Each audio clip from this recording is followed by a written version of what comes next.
Relation. అవునండి. ఇప్పుడు మీ flat లో ఆమె ఉందనేది అవునండి, నిజం అండి. మీరు ఎందుకు ఫ్లాట్ వదిలేశారండి? నేను ఫ్లాట్ వదలలేదండి. ఆమెకి డ్రగ్స్ అలవాటు, ఆమె చుట్టూ ఉండే మనుషులు వీళ్ళందరూ కూడా చాలా చెత్త.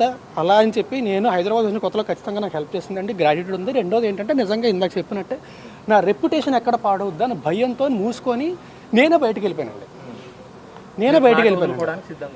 వదులుకోవడానికి సిద్ధంగా లేనండి. నేను అసలు ఏమీ మాట్లాడలేదు, ఏమీ లేదు, నేనే వెళ్ళిపోయాను. మల్హోత్రా ఎందుకు లావణ్యతో మాట్లాడాల్సి వచ్చింది? ఆ ఆడియోలో కూడా ఉంది, తను చెప్తుంది నన్ను చంపేస్తాం, కనీసం బాడీ కూడా దొరకకుండా చేస్తాం అని చెప్పి. ఎవరు? తను కంప్లైంట్ లో పేర్కొంది లావణ్య. కంప్లైంట్ లో పేర్కొందండి, ఏదైనా ప్రూఫ్ ఉందా?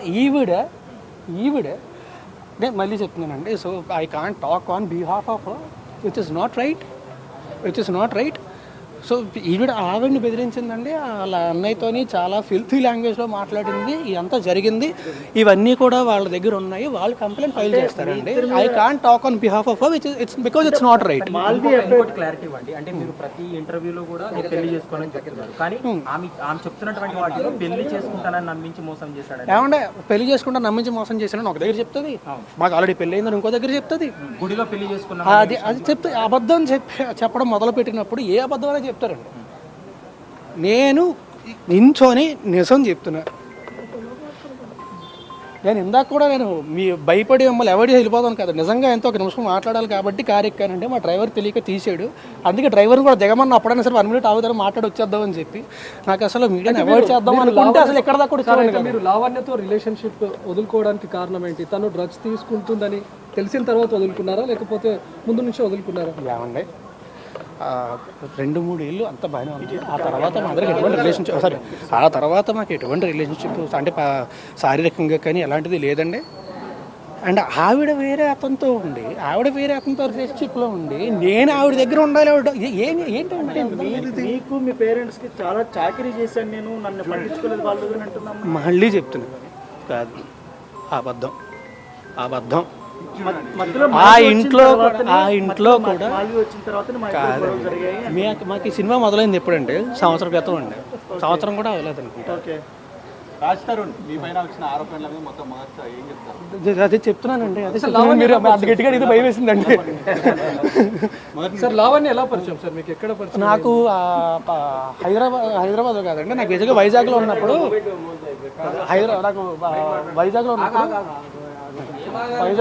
నాకు ఫేస్బుక్లో పరిచయం అండి. హైదరాబాద్ వచ్చింది.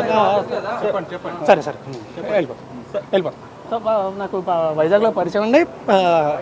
హైదరాబాద్ వచ్చిన తర్వాత ఇనీషియల్గా నేను ఒక దీనికోసం వచ్చిన సినిమా గురించి వచ్చినప్పుడు హైదరాబాద్ వచ్చినప్పుడు ఇనీషియల్గా అప్పటి నుంచి పరిచయం అండి నాకు. అంటే ముందు నుంచే మీరు పెళ్లి చేసుకుందామని రిలేషన్ స్టార్ట్ చేశారు, లేకపోతే ఫ్రెండ్షిప్గా ఉండి అలా ఒకరికొకరు ఇష్టపడి పెళ్లి చేసుకుందామని అనుకున్నారు? లేదండి, రిలేషన్షిప్ అనేది ఉండేదండి, అప్పట్లో ఉండేదండి. 2-3 years అండి. ఆ తర్వాత లేదండి. బట్ నాకు పెళ్ళి అనే ఉద్దేశం ఎప్పుడూ లేదండి. అవును, మీరు అడిగే విధానం బట్టి ఎక్కడ భయం వస్తుంది. ఎందుకంటే మీరు అన్నట్టుగా తనను పెళ్లి చేసుకోవాలి లేకపోతే తనతో రిలేషన్షిప్లో ఉన్నామండి కాదండి. అంటే మనసులో ఎక్కడో ఉండేదండి, ఖచ్చితంగా ఉండేదండి. అంటే మేబీ అయితే బాగుంటుంది, మంచిది, బాగుంటుంది, అయితే బాగుంటుందని ఖచ్చితంగా ఉండేదండి, అందులో డౌట్ లేదండి, అది ఖచ్చితంగా ఉండేది.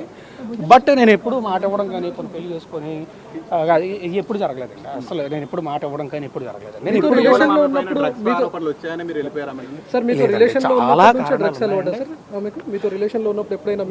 రెండు 3 ఏళ్ళ తర్వాత స్టార్ట్ అయింది.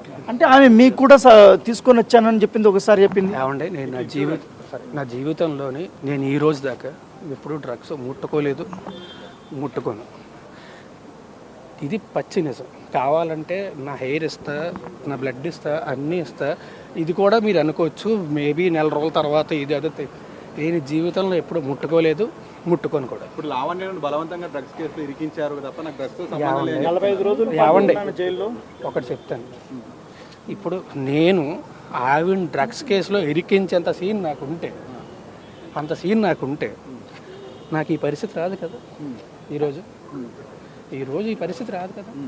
దీని నుంచి కూడా ఎవడో అవాయిడెడ్ ఇట్. అంటే ఇప్పుడు మీరు రిలేషన్షిప్లో ఏమండి, నేను కలిసి సినిమా చేసాం, అతి త్వరలో సినిమా రిలీజ్. మరి ఆమె ఎందుకు లావణ్యతో ఫోన్లో మాట్లాడింది? ఈవిడ ఆమెతోనే కాదండి, నాతో పనిచేసిన డైరెక్టర్స్, నా ఫ్రెండ్స్ అందరికీ ఆమె ఫోన్లు చేసిందండి, అందరికీ ఫోన్ చేసి బెదిరించింది. అండ్ మళ్ళీ ఇందాక చెప్పినట్టే I can't talk on behalf of her. వాళ్ళు కంప్లైంట్ ఫైల్ చేస్తారండి, నా సైడ్ నుంచి నేను ఫైల్ చేస్తాను.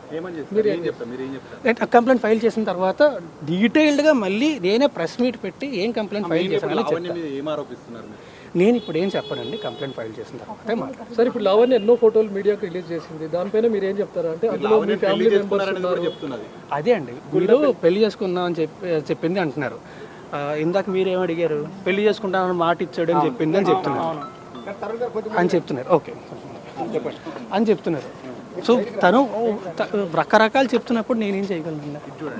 అంటే ఇప్పుడు సంబంధం లేనప్పుడు మీ ఫ్లాట్ లో తన ఇన్ని సంవత్సరాల పాటు ఏమండి రెప్యుటేషన్ ఎక్కడ పాడవుతుంది, ఎందుకు రచ్చలు, ఎందుకు మనకి ప్రశాంతంగా ఉందాం అని మాత్రం భయపడి లేదండి. మీరు గుళ్ళో పెళ్లి చేసుకున్నారని చెప్తుంది. ఏమండి అదే అంటున్నా, మీతోని మేము పెళ్లి చేసుకుందాం అని చెప్పింది, ఈయనతోని పెళ్లి చేసుకుంటానని చెప్పి మోసం చేశాను అని చెప్తుంది. ఏది నిజం అండి? అంటే మీరు కలిసి గణపతి పూజ కూడా చేసేవాళ్ళు. ఏమండి కలిసి ఒక ఇంట్లో ఉన్నప్పుడు నేను ప్రతి సంవత్సరం కూడా నాకు అంటే గుళ్ళకి వెళ్ళి పూజలు చేసి అయిన అలవాటు, ప్రతి సంవత్సరం కూడా వినాయక చవితి రోజు ఖచ్చితంగా పూజ చేయడం అనేది నాకు అలవాటు. అంటే ఒక్క రోజు మాత్రం ఖచ్చితంగా చేస్తాను. గణపతి పూజ చేస్తారంటే పెళ్లి చేసుకుంటే చేస్తారు కదా? కాదండి, మీకు గణపతి పూజ పెళ్లి చేసి చేస్తారు. గణపతి పూజ చేయడానికి పెళ్లికి సంబంధం ఏంటంటే ఏమంటే ఇద్దరం కలిసి ఒకే ఇంట్లో ఉండేవాళ్ళం అండి. ఒకే ఇంట్లో ఉన్నప్పుడు నువ్వు బయటకు వెళ్ళి కూర్చొని ఒకరిని పూజ చేస్తాను అనలేం కదా. ఎందుకు సార్, ఎందుకు ఇద్దరు ఒకే ఇంట్లో ఉండాల్సి వచ్చింది? ఏమంటే వివరణ live in relationship back then చెప్పా కదా అప్పట్లోనే. పరిచయం చేయించారు అప్పుడు? తెలుసు, మా పేరెంట్స్ కూడా పరిచయం. ఓకే, మా పేరెంట్స్ కూడా పరిచయం. ఈ లావణ్య తమ్ముడు మీతో డబ్బులు తీసుకోవడము, డబ్బులు అడగడం మీద మీకు నేను కంప్లైంట్ ఇస్తానండి, మొత్తం స్టేట్మెంట్ అనేది కంప్లైంట్లు అన్ని ఇస్తాను. ఇచ్చిన తర్వాత మొత్తం రేజ్ చేసినప్పుడు ఏమైనా సెటిల్మెంట్ ఏమైనా పిలిచారా మీరు? లావణ్యకి సెటిల్మెంట్ చేస్తామని ఏం సెటిల్మెంట్ అండి?